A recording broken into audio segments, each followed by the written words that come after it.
Aujourd'hui, on est rendu au 28e jour défi de mon 30 jours. Tout ça s'achève. Et aujourd'hui, je me suis levée vraiment pleine d'énergie.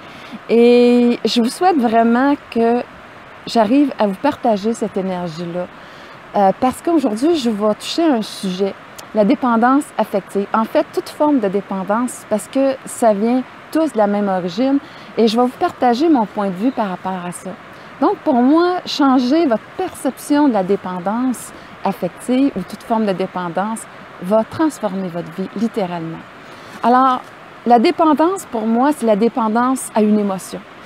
Que ça soit la joie de vivre, que ça soit une émotion positive ou que ça soit une émotion négative, en fait, c'est une émotion qui a fait que ça a laissé une empreinte ou est-ce que, d'une certaine manière, ça a eu une très grande importance et cette importance-là, il est relié aussi à un sentiment d'exister. Et c'est là où est-ce qu'on doit changer notre conception parce qu'il y a beaucoup de choses qu'on voit à travers cette première émotion-là, comment on l'a ressenti, l'importance qu'on lui a donnée. Et si on ne change pas ces associations-là, eh bien, on va rester dépendant de cette émotion-là. Et cette dépendance-là, quand elle n'est pas guérie, eh bien, c'est que je vais y avoir associé des patterns qui ne sont pas tellement sains pour moi. Et aussi, autant au niveau de mon image personnelle, autant aussi au niveau des comportements qui font que je me coupe complètement de moi-même. Alors, la première chose que je dois vous dire, c'est que moi, mon concept de dépendance part que le premier jour où qu'on est. En fait, dans l'espace du couloir où est-ce qu'on est, parce que quand j'étais dans le ventre de maman, eh bien, j'étais complètement autonome. OK? J'avais pas besoin de personne. Alors, dans l'espace d'une fraction de seconde, alors, je nais. En fait, une fraction de seconde, quelques minutes, on va dire. Ça prend un petit peu plus de temps de passer ce beau couloir-là de la vie. Et là, à ce moment-là, je deviens complètement dépendant d'une autre personne. Et j'en ai besoin, sinon je vais mourir. Et c'est ce concept-là de survie qui, j'ai besoin de l'autre pour qu'il prenne soin de moi, qu'il ait mon attention. C'est tellement important d'avoir l'attention de l'autre pour survivre que cette partie-là que j'appelle l'ego en développe une grande dépendance et toute forme de dépendance, pour moi, vient de là.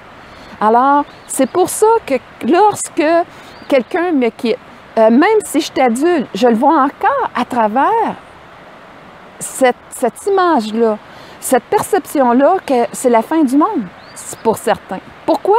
Parce qu'ils sont encore profondément attachés à cette mémoire de base-là, surtout quand il est arrivé des choses où est-ce que se sont pas sentis en sécurité, un accouchement d'urgence, un cordon dans le cou, ou dans un mauvais timing. En fait, c'est toutes des choses que on ressent l'extérieur, on en fait une perception, une association d'une perception comme j'ai peur de déranger, je peux arriver au bon moment. Ça peut être juste dans cette façon de voir. Et là, à ce moment-là, je traîne ça. Donc, c'est une dépendance émotionnelle à quelque chose qu'on a ressenti d'important. Dans ma croyance à moi, on ne choisit pas par hasard, c'est avec les vies antérieures et on a choisi notre schéma pour se libérer de certaines dépendances émotionnelles, justement, au niveau des comportements, au niveau de ma perception d'image que j'ai eue de moi-même. Et à ce moment-là, bien, je dois m'en libérer parce que je suis incapable de m'aimer. Et aussi, je dois me libérer de cette dépendance-là au regard de l'autre. En passant, si vous ne croyez pas à les incarnations, c'est pas grave. Parce que, de toute façon, le principe, c'est que cette perception-là revient sous une certaine forme. Je fais juste expliquer pour quelle raison je pense qu'on a les mêmes parents, mais que c'est un monde à part des fois, comment on a vécu les mêmes choses dans une perception tellement différente. Et j'explique juste ce principe-là par rapport aux vies antérieures. Pour moi. Mais comme je le dis, c'est vraiment pas grave si vous n'avez pas cette conception-là. Vous avez droit à votre opinion, comme j'ai droit à ma perception. Mais c'est juste pour faire un petit parenthèse par rapport à tout ça. Alors, je reviens avec cette dépendance-là et en fait, vous apercevez pas que ça fait comme une image de Polaroid. C'est une perception, même si elle change dans le mouvement, que ça soit même 5 minutes après. Parce que supposons que j'ai voulu avoir un garçon, c'est une fille, je l'accepte très rapidement, mais cette perception reste. Cette image-là comme un Polaroid.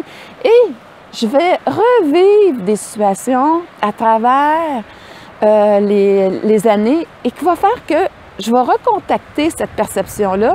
Et là, la vie, tout ce qu'elle veut, c'est de m'emmener à justement mettre fin à cette perception-là qui me donne une image négative de moi-même, qui font en sorte que j'ai développé un rôle de survie qui fait qu'en fait que je trouve mon mur parce que je ne suis pas capable de m'aimer. Au contraire, je dépends tellement du regard des autres que je m'oublie et je ne suis plus une bonne personne pour moi-même. Et même encore pire, l'image que j'ai achetée de moi-même, bien, j'agis en fonction de celle-là. Quelquefois, ça peut arriver dans certaines situations parce que mon cerveau, mon mental va exécuter. Si tu penses que tu es méchant, puis tu n'arrêtes pas de penser que tu es méchant, bien, à quelque part, ça se peut que, OK, méchant, ça veut dire, OK, tu peux avoir cette attitude-là, ça va être méchant parce que c'est juste un exécutant. Mais cet exécutant-là, c'est votre changement d'état de conscience qui va faire en sorte que vous allez pouvoir transformer votre vie. Et ça, c'est possible, c'est disponible pour tout le monde.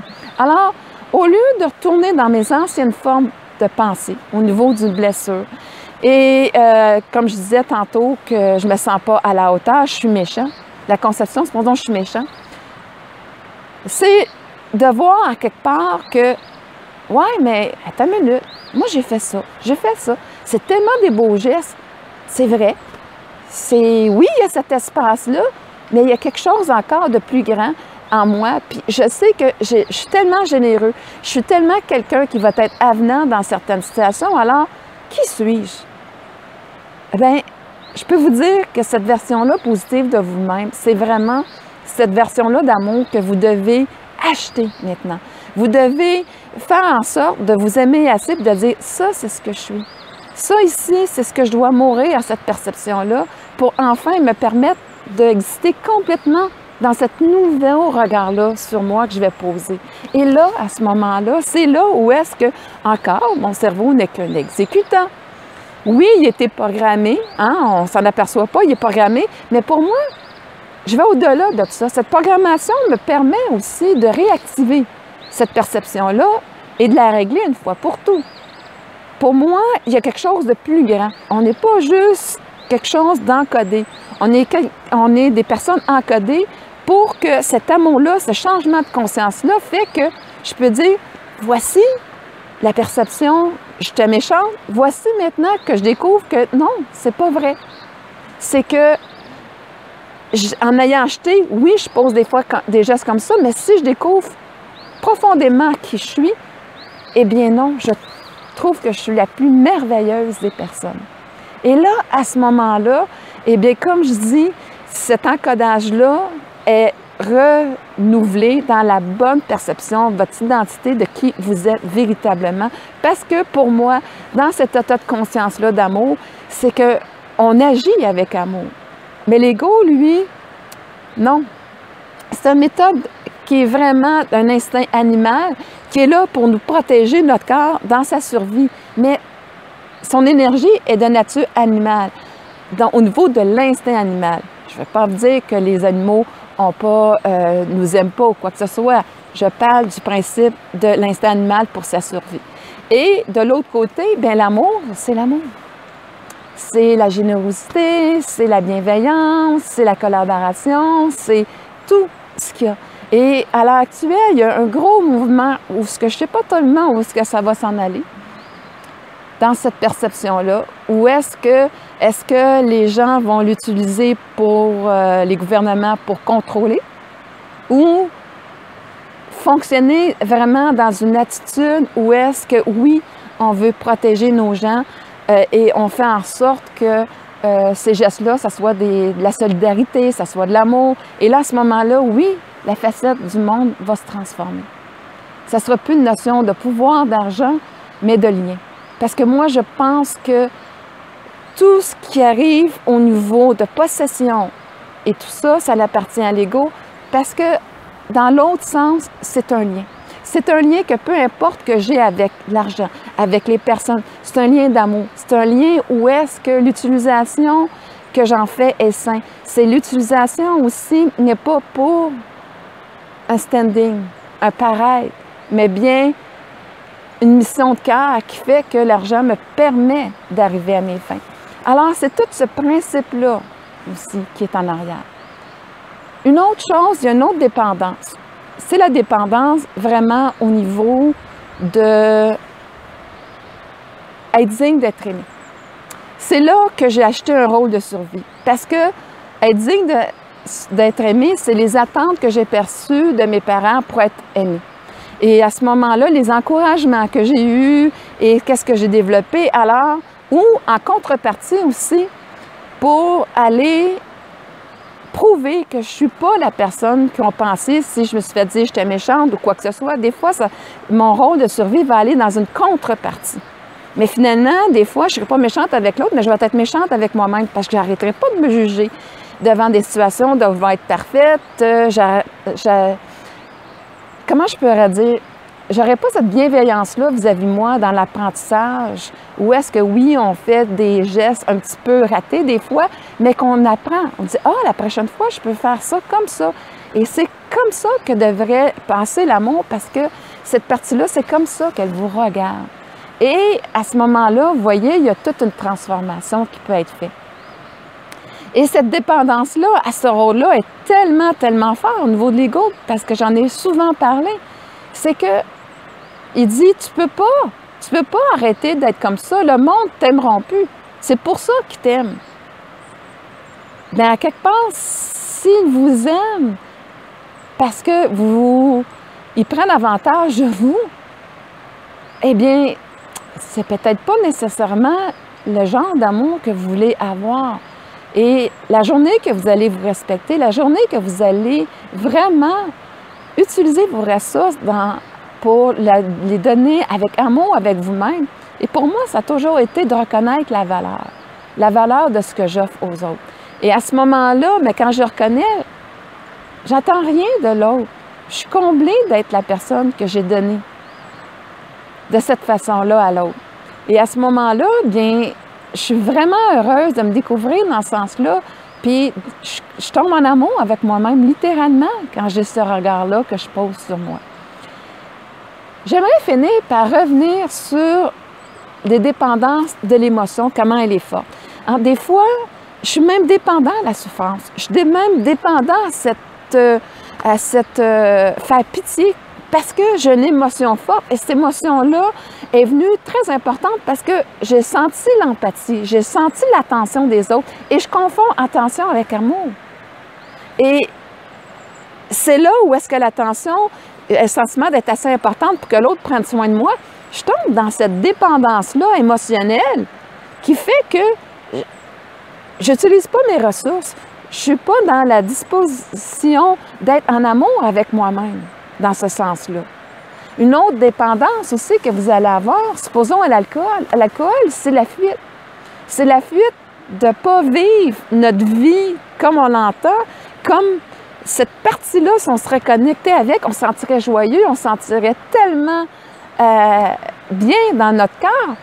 Et on a besoin de boire pour fuir tout ce que notre vide intérieur. On a besoin de boire pour faire en sorte d'oublier.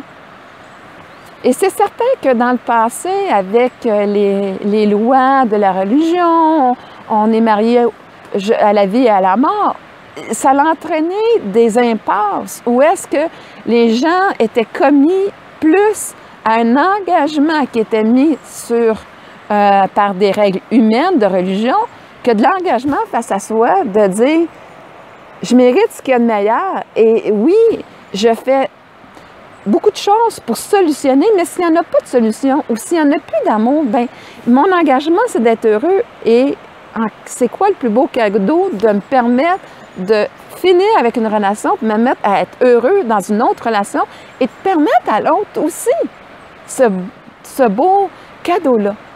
Et là, à ce moment-là, on arrive à le prendre dans une forme qui est beaucoup plus saine. Et à ce moment-là, eh bien, on peut se guérir. En passant, j'aime pas le concept de se dire « je suis alcoolique ». Parce que dans votre cerveau, il n'y a pas de guérison possible parce que vous associez à ce comportement-là d'alcoolique qui reste toujours programmé à l'intérieur de vous et ça vous donne pas beaucoup de chance de sortir vraiment de cette colisse-là et c'est toujours un combat intérieur. J'ai un problème d'alcool. Je suis vraiment pour tous ces mouvements-là, c'est pas ça. Mais je suis contre la personne de dire « je suis alcoolique ». Je suis, c'est votre identité. Vous ne pouvez pas être alcoolique dans votre identité. C'est un problème. Et comme une maladie, comme le cancer. Mais je veux dire, je ne suis pas un cancer, je ne suis pas plus alcoolique. J'ai un problème de consommation. C'est là où est-ce que je devrais le mettre. Je suis en voie de guérison, je suis en voie de me libérer, d'être bien avec moi-même.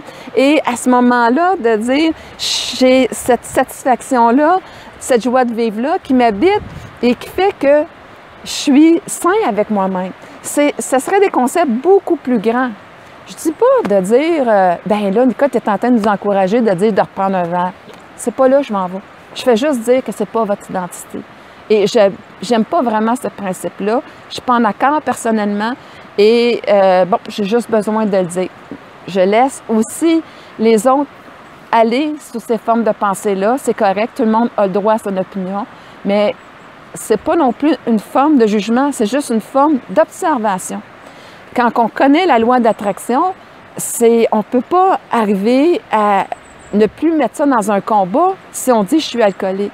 C'est là ma perception, c'est là que je vais emmener un nouveau regard par rapport à tout ça.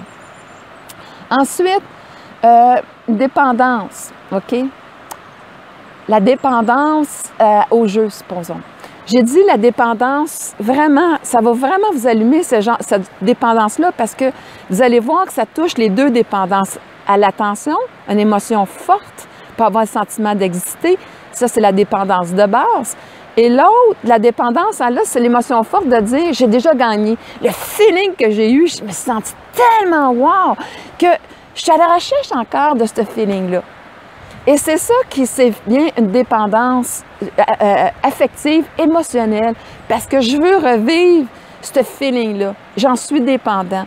Mais c'est un feeling qui va m'emmener dans des impasses parce que toutes les conséquences que ça a, c'est incroyable comment c'est négatif.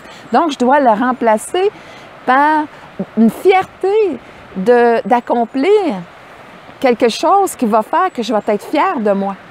C'est un accomplissement d'un travail, d'une écoute, d'une valeur qui va faire que, wow, ça c'est moi. Gagner à la loterie ou dans des jeux gaming, ça n'a rien à voir à offrir quelque chose d'exceptionnel. Oui, les poker face, c'est un talent, en effet. Mais ce que je veux dire là-dedans, c'est que c'est souvent un scénario très négatif qui va détruire parce que notre attention n'est pas portée sur quelque chose qui va être en lien, créer un lien avec les autres, un lien d'amour, un lien où est-ce que j'ai ce sentiment-là d'être utile à l'autre et tout ça. L'autre partie, c'est d'avoir le sentiment d'avoir beaucoup de valeur. Parce que si je gagne un gros montant, je me dis « wow, ça me donne de la valeur ». Parce que, justement, la dépendance à être digne d'être aimé, en arrière de ça, c'est cette dépendance-là à avoir de la valeur pour une autre personne. Et à ce moment-là, bien, ça me donne la chance de dire « wow, je vais avoir de la valeur si je gagne ce gros montant-là ». Alors, vous voyez comment ces deux dépendances-là sont très fortes dans ces notions-là. Et je vous l'emmène sous ce regard-là pour que vous puissiez dire comment je peux le déplacer. Hein? De me donner de la valeur, c'est justement d'avoir le lien de prendre soin de mes enfants, de prendre soin de ma femme, de prendre soin d'aller à mon travail, de gagner ma vie, qui fait que je mets en valeur qui je suis, mes talents, ce que je suis au plus profondément. Et c'est là le mouvement que vous devez faire pour transformer votre vie. Alors, j'espère que cette vidéo-là vous aura aidé à mieux comprendre que la dépendance en fait, c'est une émotion forte et on doit déplacer cette émotion négative forte pour changer. La transformation vient à une émotion positive et de changement d'image, de changement aussi de qu'est-ce qui me donne la valeur à moi. C'est vraiment quelque chose qui doit aller dans un lien sain avec mon travail, avec mes enfants, ma famille, mes amis, avec la façon que je fais mes loisirs. C'est se développer avec ce lien qui est sain. L'autre, c'est pas un lien qui est sain avec nous-mêmes, c'est une dépendance au regard des autres. Et c'est là qu'on doit revenir à développer ce lien sain-là avec nous. C'est là qu'on a complètement notre maîtrise de nous-mêmes. Et c'est là où aussi, où est-ce qu'on peut vraiment y arriver, parce que les regards des autres peuvent emprunter de plein de blessures, plein de projections qui n'ont rien à voir avec qui je suis, qui ont à voir avec les autres, qui projettent leurs blessures, leur vision d'eux-mêmes sur moi. Alors, voyez comment est-ce que c'est impossible d'aller dans ce regard-là. Oui, des fois, il y a des personnes qui vont vous mettre un regard positif, et ça, c'est utile aussi, mais faites la part des choses, et à ce moment-là, bien, vous aurez tous les outils pour arriver à être vraiment sain à l'intérieur de vous. Et la relation, je dis toujours, comment transformer, c'est de mettre fin à notre dépendance au regard des autres pour avoir un regard sur nous d'amour et aussi de découvrir notre valeur personnelle qui va faire que je vais me sentir tellement digne de m'aimer. Mais en fait, tout le monde est digne d'être aimé. C'est pas quelque chose que j'ai à mériter, c'est quelque chose que j'ai à activer en l'intérieur de moi, à me redonner la permission, parce que la permission joue un grand rôle là-dedans. Pourquoi?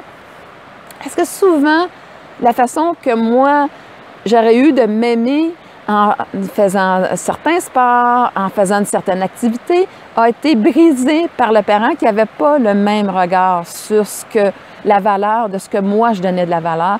Et à ce moment-là, eh bien, je ne me donne plus la permission. C'est un conditionnement. En fait, je ne me donne plus la permission parce que je veux tout simplement ne plus vivre cette émotion-là que ça a eu de négatif. Et à ce moment-là, pour l'éviter, bien, je ne me donne plus la permission d'aller vers mes rêves, d'aller vers mes réalisations. Et c'est encore une chose qui devient très négative. Alors, je suis très consciente que cette vidéo-là a été très longue, mais j'étais vraiment partie sur une inspiration et j'espère que vous aurez su en bénéficier parce que je pense que je vous ai emmené une transformation de dire de mettre fin à cette dépendance-là au regard des autres pour aller s'aimer. Et ça, vous en avez la pleine maîtrise et vous avez aussi l'engagement personnel dans une vie d'aller dans cette dimension-là pour vous trouver, pour trouver votre véritable identité et faire en sorte que vous aimez la personne que vous êtes, que vous trouvez formidable. Et c'est ce que je vous souhaite à tous. Sur ce, je vous souhaite une excellente journée. Bye bye!